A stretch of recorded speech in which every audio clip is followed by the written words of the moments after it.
Shalom semuanya. Perkenalkan, nama saya Mesrina Lahia. Saya mahasiswa dari STT Anugerah Misi Nias Barat.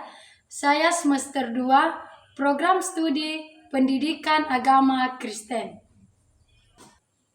Pada saat ini, saya akan memaparkan materi tentang Teologi Perjanjian Baru yang diasuh oleh Ibu Erlina Waruwu, Magister Teologi. Pada saat ini ada 3 bagian yang saya akan paparkan kepada kita atau yang saya bahas pada saat ini. Yang pertama adalah introduksi teologi perjanjian baru. Yang kedua adalah Injil sinoptik dan ketiga adalah Injil Matius. Masuk kita pada pembahasan pertama adalah introduksi perjanjian baru. Sekarang kita masuk dalam pembahasan yang pertama adalah introduksi teologi perjanjian baru. Bagian A, pengertian teologi. Kata teologi terbagi dari 2 kata Yunani, yaitu theos yang artinya Allah, dan logos adalah firman, kata, atau perkataan. Dapat kita simpulkan bahwa pengertian dari teologi adalah ilmu yang mempelajari tentang Allah. Sedangkan dalam pengertian luasnya, teologi mencakup semua pembahasan yang membentuk rangkaian pembelajaran. Untuk studi teologi yang tercakup dalam seluruh isi Alkitab, yaitu Perjanjian Lama dan Perjanjian Baru. Itu sebabnya para teolog merumuskan pengertian teologi dan kesimpulan bahwa teologi diajarkan oleh Allah, mengajarkan tentang Allah, dan memimpin kepada Allah. Hal ini Allah bukan subjek, melainkan objek. Jadi, dalam hal ini Allah bukan objek, melainkan subjek. Bagian B, teologi perjanjian baru. Teologi perjanjian baru merupakan ilmu teologi yang alkitabiah dan bersifat deskriptif yang memuat 27 kitab dalam perjanjian baru. Dalam teologi perjanjian baru terdapat 2 fungsi, yaitu yang pertama adalah fungsi dari teologi perjanjian baru. Adapun fungsi dalam mempelajari perjanjian baru merupakan sebuah proses dan usaha mengenal Dia, yaitu Kristus, dan pelayanannya serta pekerjaannya sehingga taat kepadanya. Dapat kita simpulkan bahwa fungsi dari teologi perjanjian baru adalah untuk mengenal Dia, yaitu Yesus Kristus. Yang kedua, pendekatan dalam teologi perjanjian baru. Dalam melakukan pendekatan terhadap teologi perjanjian baru, menggunakan pendekatan teosentris. Artinya, sebuah pendekatan yang berpusat pada Allah dengan memakai metode analisis, gramatikal, dan historis, serta kontekstual. Bagian C, hubungan teologi Perjanjian Lama dan Perjanjian Baru. Salah satu yang paling menarik dalam dunia kekristenan adalah hubungan Perjanjian Lama dan Perjanjian Baru. Ada beberapa pandangan tentang hal ini. Pandangan yang pertama adalah pandangan Hinghar Christism, mengatakan bahwa Perjanjian Lama berisikan sejarah teokrasi, sedangkan Perjanjian Baru mengenai kedatangan Yesus Kristus sebagai tahap terakhir dari sejarah itu. Yang kedua, pandangan Rudolf Ruthmann mengatakan bahwa Sejarah Perjanjian Lama merupakan sejarah kegagalan. Yang ketiga adalah pandangan Friedrich Baumgartel, mengatakan bahwa Perjanjian Lama merupakan kesaksian yang berasal dari agama bukan Kristen. Yang keempat, pandangan Will Fisher, mengatakan bahwa hanya Perjanjian Lama yang merupakan Alkitab, sedangkan Perjanjian Baru membawa kabar baik yang kini merupakan isi Alkitab, yaitu makna seluruh perkataannya. Yang kelima, pemandangan menurut Alf van Duller, menjelaskan bahwa Perjanjian Lama merupakan Alkitab yang tulen. Yang keenam, menurut Marcion, menegaskan menolak Perjanjian Lama dari kanon gereja karena Perjanjian Lama adalah barang sisa atau hanya suatu agama penyembahan berhala. Yang ketujuh adalah pandangan Alkitab. Ada dua pemandangan Alkitab, yaitu Perjanjian Lama memandang ke depan, sedangkan Perjanjian Baru adalah memandang ke belakang. Dapat kita simpulkan bahwa Perjanjian Lama dan Perjanjian Baru tidak dapat dipisahkan. Sekarang kita masuk dalam bagian D, yaitu sejarah teologi Perjanjian Baru. Teologi PB diminati sekitar 2 abad terakhir ini. Sebelumnya, teologi yang diminati adalah teologi dogmatik, formulasi doktrin dari gereja, dan sistematik yang seringkali merupakan hasil spekulasi filosofis. Alkitab dipandang sebagai buku hasil karya manusia, baik dalam proses penulisannya dan apa yang ditekankan oleh masing-masing para penulis.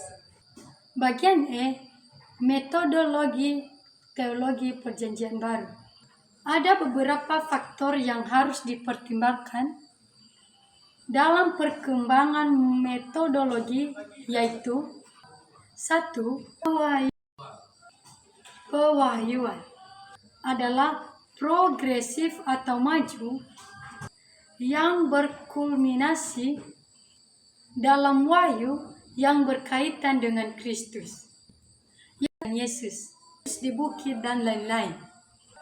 Sementara Injil Yohanes, yang kedua adalah penekanan dari PB berpuncak pada kepercayaan kematian dan kebangkitan Kristus, serta mengharapkan akan kedatangannya yang kedua kalinya. Yang ketiga adalah PB harus mengakui bahwa pengajaran Yesus dan penulis Perjanjian Baru lainnya tidak kontradiksi, melainkan merupakan satu kesatuan dan harmonis. Sekarang kita masuk dalam pembahasan yang kedua atau bab 2, yaitu Injil Sinoptik. Bagian A, Injil Sinoptik. Ketiga Injil, Matius, Markus, Lukas, disebut sebagai Injil Sinoptik. Kata sinoptik dalam bahasa Yunani yaitu sin, yang artinya bersama, dan optanomai atau optik, yang artinya adalah melihat. Jadi, dapat kita simpulkan bahwa pengertian Injil Sinoptik adalah melihat kehidupan Yesus Kristus dari sudut pandang yang sama. Bagian B adalah susunan kitab Injil Sinoptik. Matius ditempatkan pada pertama, bukan karena ditulis lebih dahulu dari Injil yang lainnya. melainkan dalam garis penggenapan Injil, perkembangan Injil sesuai dengan amanat Yesus, yaitu menjadi saksi di Yerusalem, Yudea, Samaria, dan sampai ke ujung bumi. Kita dapat melihat dalam Kisah Para Rasul pasal 1 ayatnya yang ke-8. Injil Matius sebagai Injil yang pertama dialamatkan kepada orang Yahudi.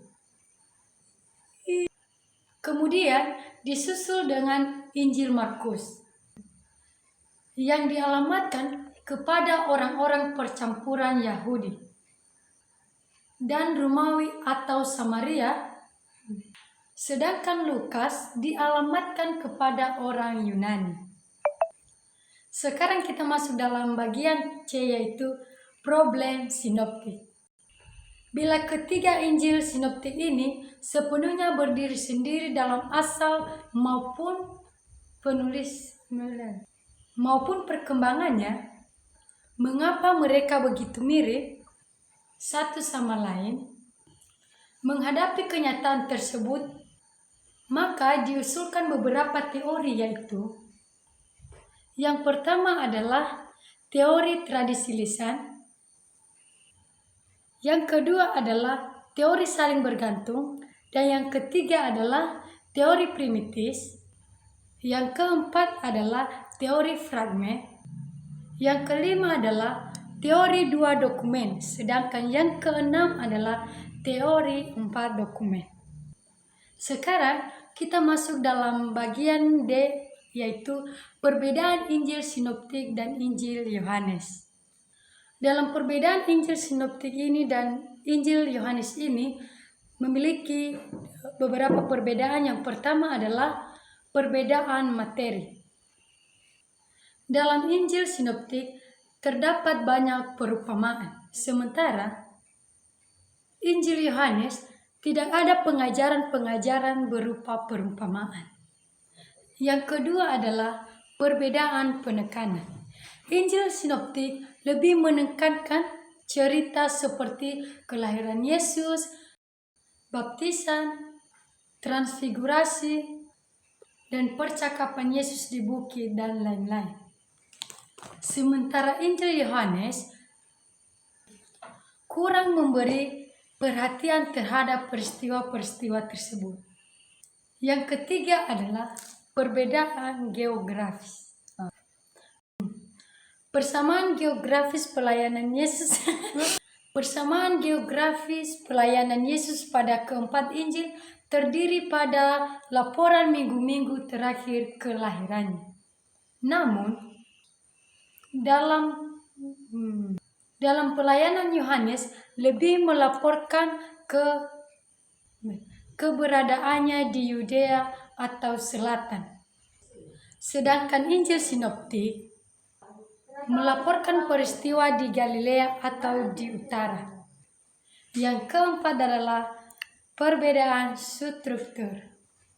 Selain Injil Sinoptik, terdapat pengajaran-pengajaran yang panjang seperti khotbah di bukit dan perumpamaan-perumpamaan. Sedangkan Injil Yohanes terdapat kumpulan pengajaran.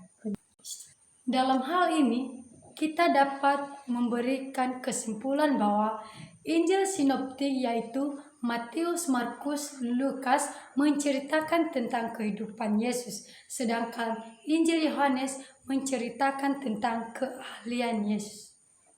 Sekarang kita masuk dalam pembahasan yang ketiga atau bab 3, yaitu teologi Injil Matius. Kita harus mengetahui bahwa penulis Injil Matius ini adalah Matius sendiri. Sebagai tema dalam Injil Matius ini adalah Yesus adalah Raja Mesianis. Dan kata kuncinya adalah kerajaan, dan waktu penulisannya adalah tahun 60-an tahun Masehi, ditulis kepada orang-orang percaya Yahudi. Injil Matius ini juga disebut sebagai Lewi. Semula adalah pemungut cukai seperti yang telah ditunjukkan oleh referensi yang tersirat tentang dia sebagai tuan rumah pesta dengan penyebutannya secara khusus sebagai pemungut cukai dan ia kemudian menjadi seorang rasul. Adapun tujuan dari penulisan Injil Matius ini yaitu yang pertama untuk memberikan kepada sidang pembacanya kisah seorang saksi yang mengenai kehidupan Yesus. Yang kedua adalah untuk meyakinkan pembaca bahwa Yesus anak Allah dan Mesias yang dinubuatkan oleh Nabi pada perjanjian lama yang sudah lama dinantikan.